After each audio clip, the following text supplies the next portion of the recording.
Coming up on Network Africa, South African Paralympian Oscar Pistorius released from prison on parole.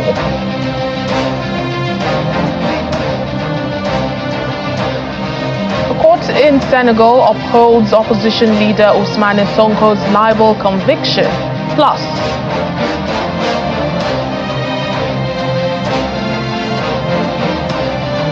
the United Nations warns of a humanitarian crisis in Sudan as ceasefire talks stall.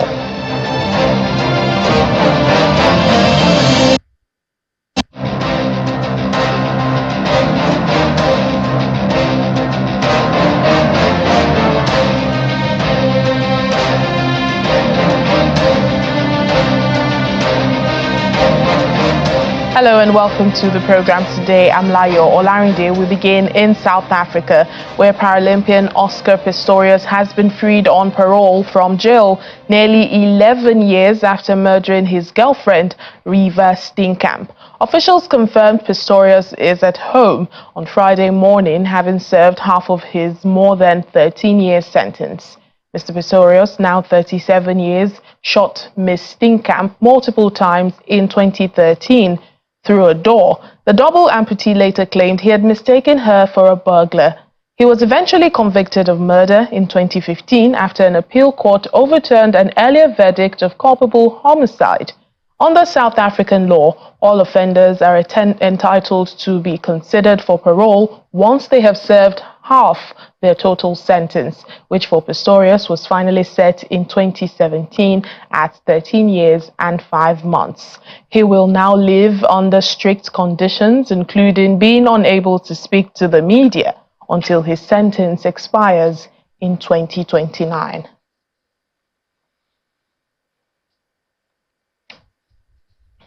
Our Channels TV correspondent, Inocent Mosa, joins us now for more on this. Hello, Innocent. A happy new year to you. A rather big day in South Africa. And for Oscar Pistorius, being released from prison, officials say he is at home now, as at this morning. Where would that be? Hello, Layo, and greetings to our viewers around the world. Happy New Year to you too, colleague. It's always good to be in your company. Indeed, a big day for Oscar Pistorius, another scar for the Steenkamp family, as you know, you and I can agree that it has been a challenging 8 years for both families. But we heard from the Department of Correctional Services, in other words, they're keeping mum on the details around Oscar Pistorius' release. Pistorius was serving a sentence of 13 years and 5 months for the 2013 murder of his girlfriend, Reeva Steenkamp. Of course, she was a model, as you just alluded there. But also, we understand that he was freed today, granted parole. The parole, of course, he was granted the parole in November last year. The department spokesperson, that is Singabako Numalo, said that they are not releasing any details around around the logistics of his release.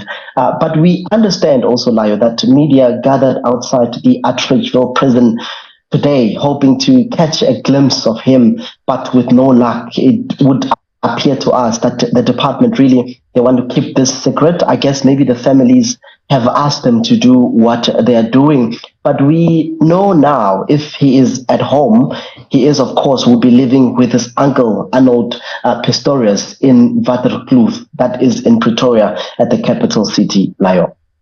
Well, talk to us more about the conditions of his parole and how easy it would be, to follow these conditions. Well, some of Pistorius' parole conditions, Layo, includes restrictions on when he's allowed to leave his home, also a ban on consuming alcohol, and also orders that he must attend programs on anger management and on violence against women.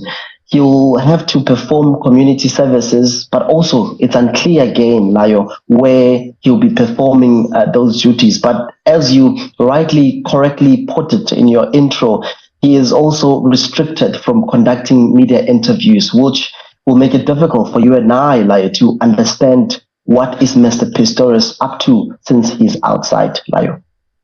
Indeed, and just like you've mentioned, he's expected to take anger management courses and programs based on gender-based violence. Well, what is the Parole's board's reason, behind this particular condition? Well, the Parole board has mandated that Oscar Pistorius, as you've mentioned, that he should participate in anger management courses and gender-based violence program as part of his parole conditions. I guess the Parole board, according to them, they say that the decision was based on an assessment of Pistorius' profile and other material submitted by submitted for consideration, should I say. He is classified, of course, Layo, as a first-time offender with a positive support system. I don't know what does that mean, but perhaps the Parole board understand better the support system.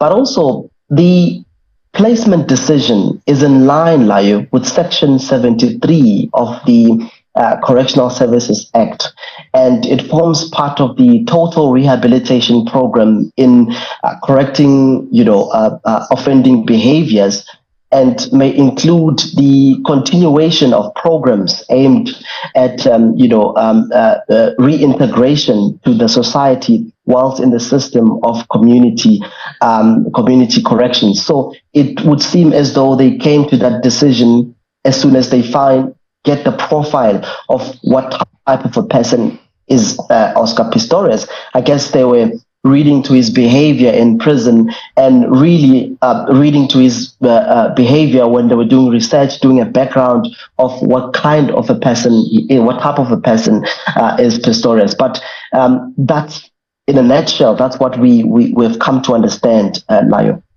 And in a sense, this murder case is one that shocked the world. So no surprise as to his release today, across the country.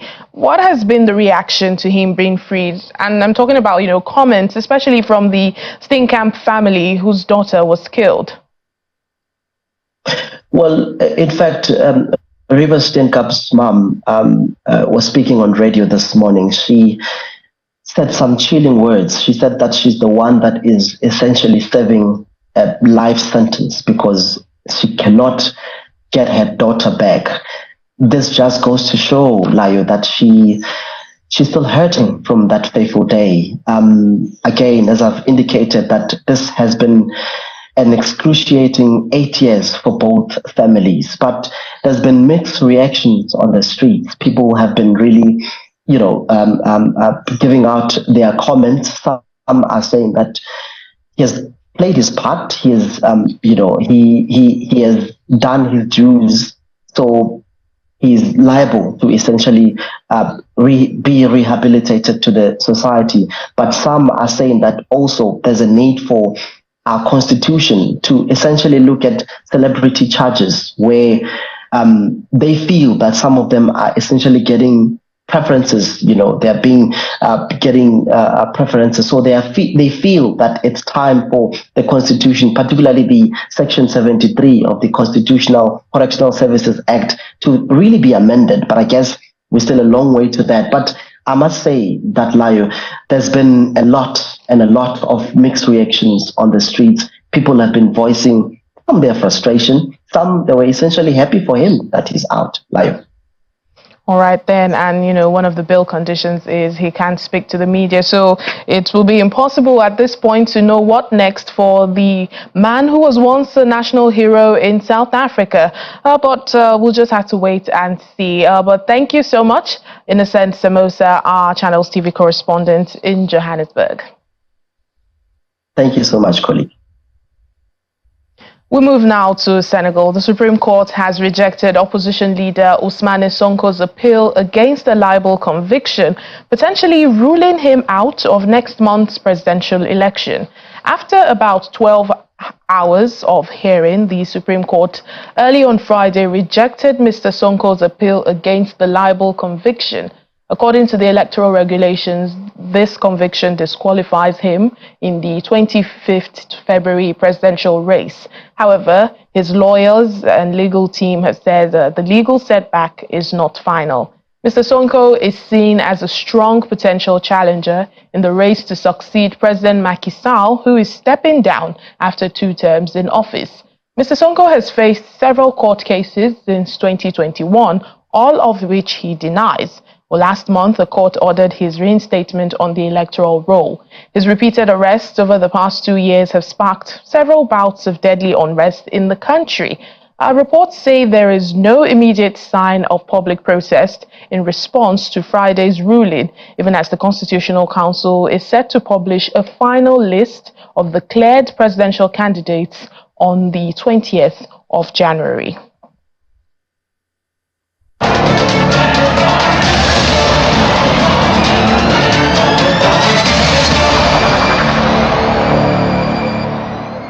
Sudanese paramilitary leader General Mohammed Hamdan Dagalo says he is committed to a ceasefire to end the devastating war that has wrecked his country. This comes as fighting continues and there has been no progress on proposed peace talks between Mr. Dagalo and Sudan Military Chief General Abdel Fattah Burhan.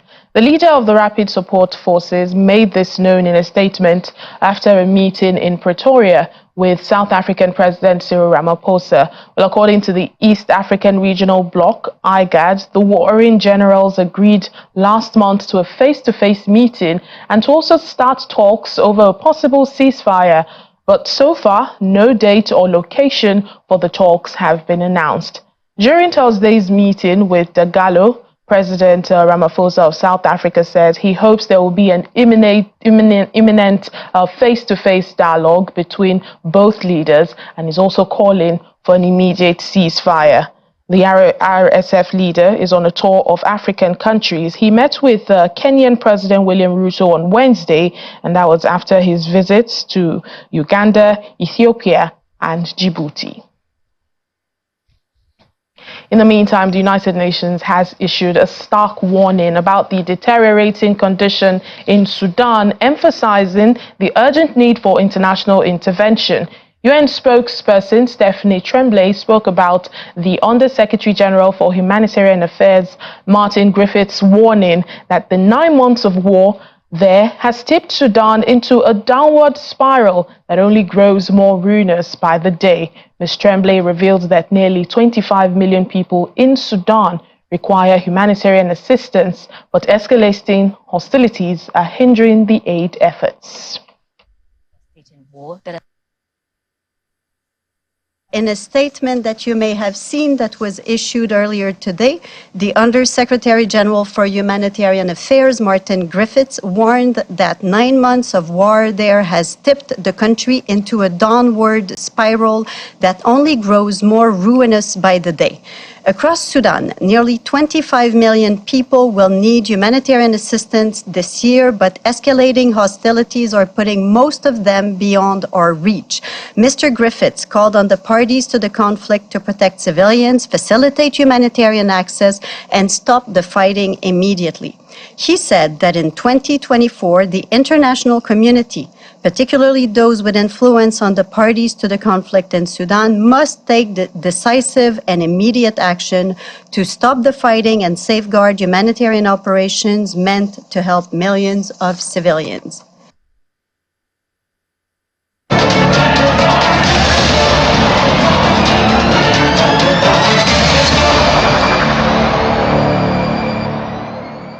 Kenyan President William Ruto has come under fire following his threat to disobey court orders from what he calls corrupt judges.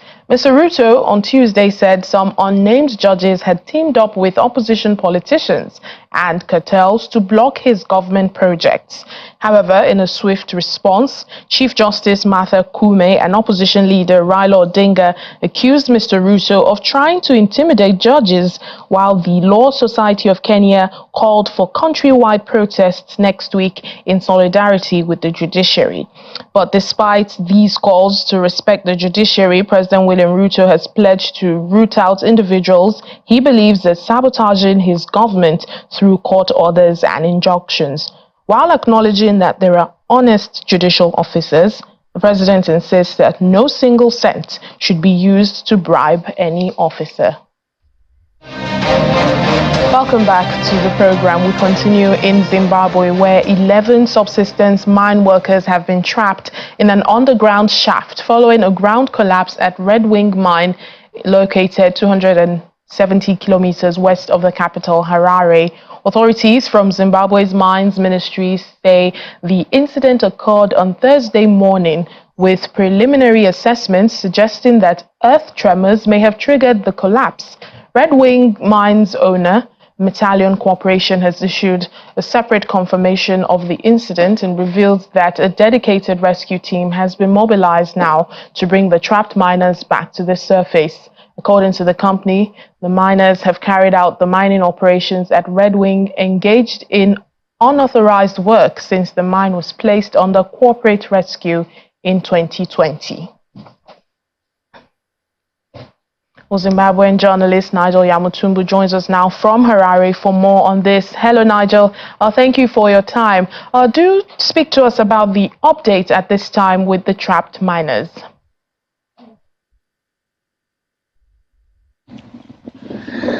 Investigations are still ongoing in the case in which 15 miners have been reportedly trapped within the Red Wing mine, some 260 kilometers west of Harare, in a case which the Ministry of Mines and Mining Development in Zimbabwe says it should be linked to some ethical tremors that occurred, resulting in those miners being trapped.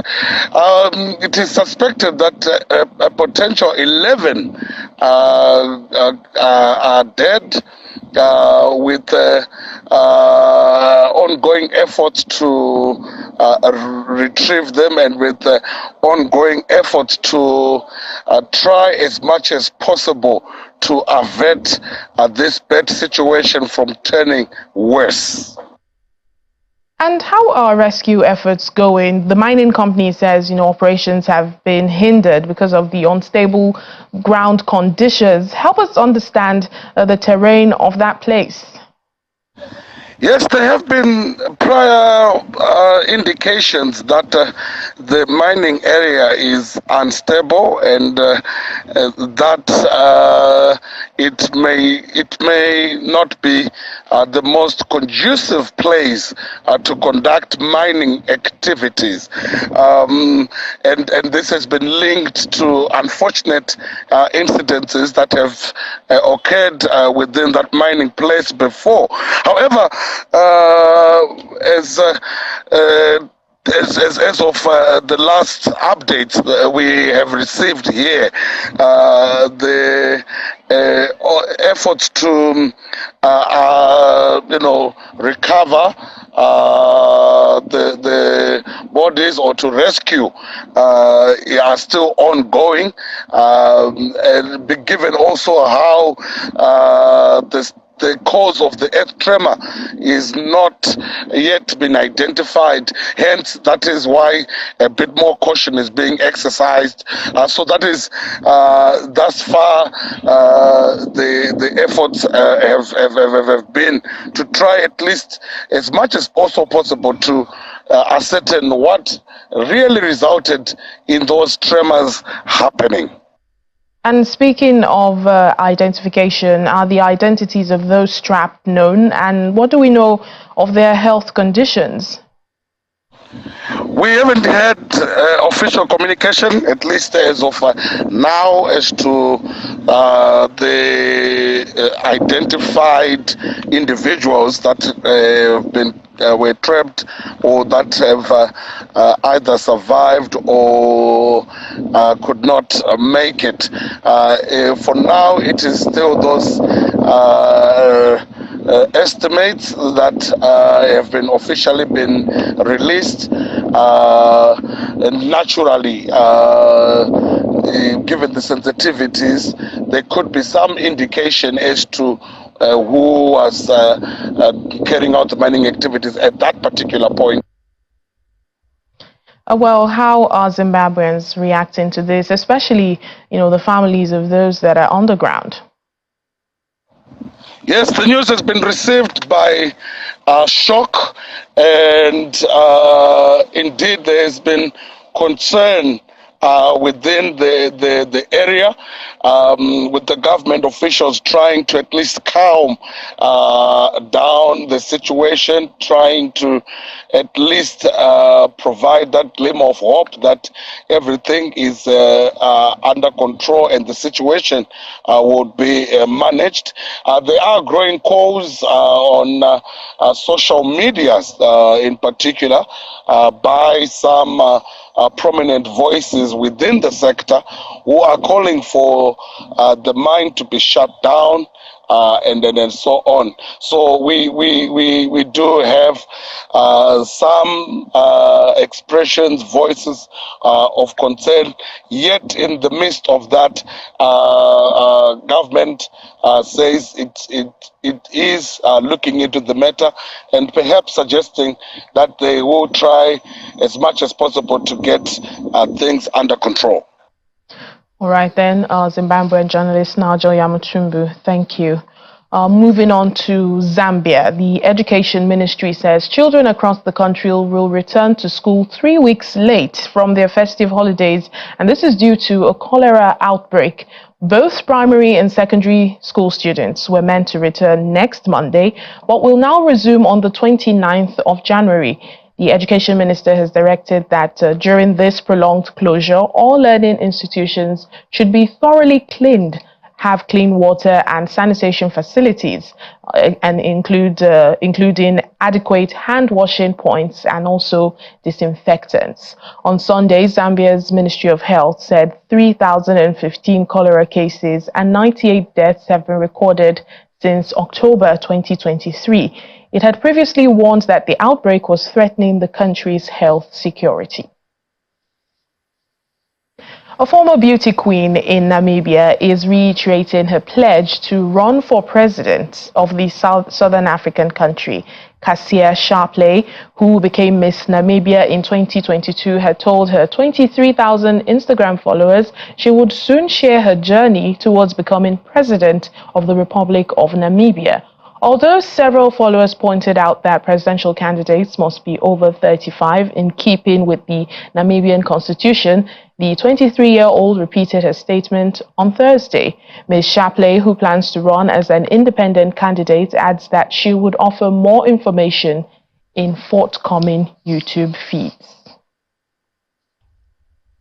And the United Nations mission in South Sudan is celebrating an annual campaign to raise awareness and advocate for the end to gender-based violence.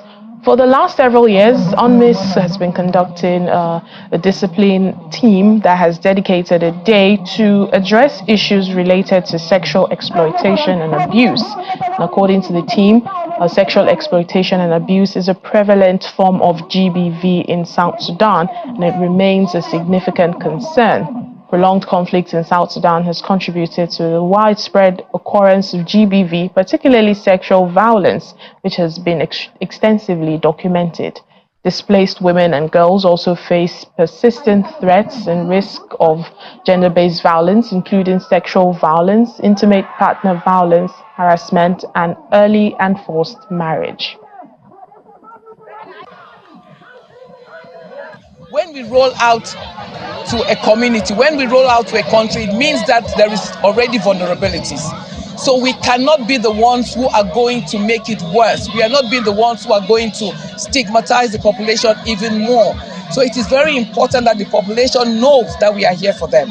For them to know that we are here for them, it is very important that they know that whenever there's a report of any sexual exploitation or misconduct, the UN takes it seriously and there is punishment. And of course, we partner with the population, we partner with the community. They are there, they are part of the fight. So they know what it is, they know how to report, and we work with them when it comes to sensitization, which is what we are doing. We are working with them, sensitizing the population. You heard them talking about sexual exploitation and abuse because they have been trained, and we'll keep training them and keep talking about it until we have zero tolerance for sexual exploitation and abuse. Highlighting all of these things so that the population knows what it is, how to report, and the importance to report. Because if we don't report, then we cannot punish. If there's no punishment, they think there is impunity.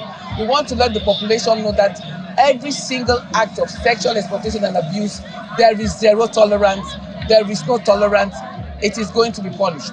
So we want the population to know that we cannot fight this on our own. And that's it on the program for today and for the week. Thank you so much for being a part of it. I'm Layo Olarinde. Have a lovely weekend.